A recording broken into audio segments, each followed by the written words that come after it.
I'm Keith Godfrey and I'm here in Derby, and with me is Rachel Umberguy.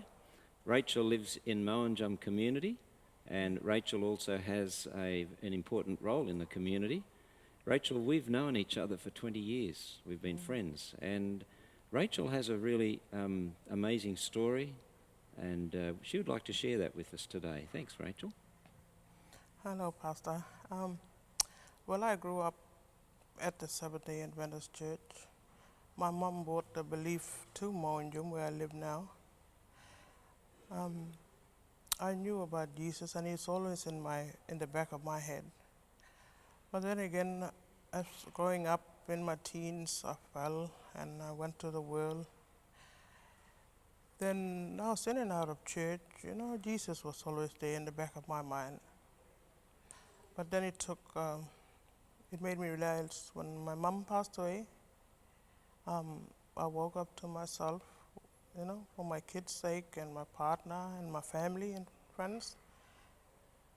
And with mom gone, there's no one to talk about Jesus to me, And when I was in the world, I used to have the second coming dreams. I had that couple of times, and the devil approached me when I was asleep, and it was a scary feeling. And my mom kept telling me, you should change your ways, You grew up in the church, But just the thing with Satan, you put all the fun things in front of us, but he don't tell us the consequences, what's going to happen. Tell me more about the second coming dream, if you would, just for a moment. Well, in my dream, there was like earthquake and plane crashes, and the sky was orange, and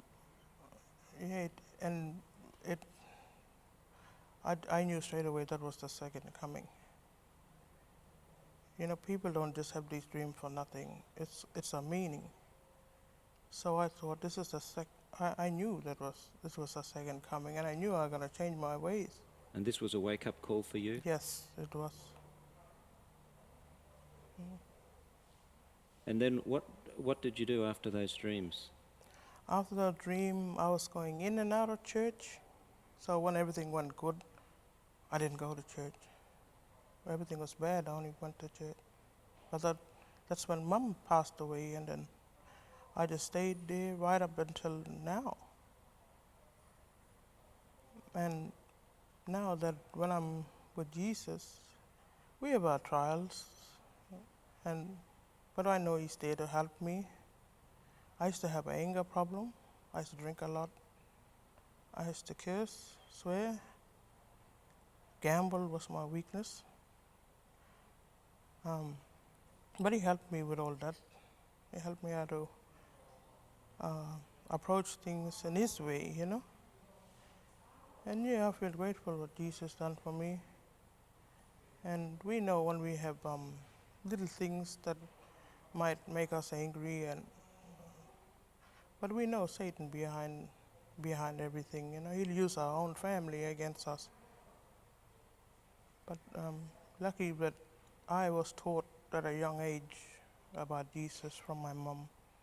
If it wasn't for my mom, and here going over to Fiji to find out about the Sabbath, I think I'd be lost. I wouldn't know anything. And what does your partner Frank think about you coming back to Jesus, Rachel? Oh, he was very happy about it.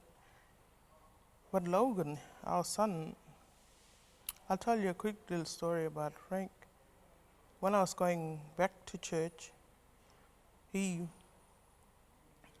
Logan used to ask him, Dad, you coming to church? And he wouldn't answer. And it's gone on for months. I just told Logan that we can just invite him and just pray for him. That's all we can do. Till one Sabbath morning, Frank got up before us. He made us breakfast, and he was ready. And I asked him, where you going? And he said, oh, I'm coming to church. That must have brought great happiness and joy to you. Yeah, especially for Logan, because Logan was praying twice as hard. That is so great. Yeah. And a turning point in Frank's life as well.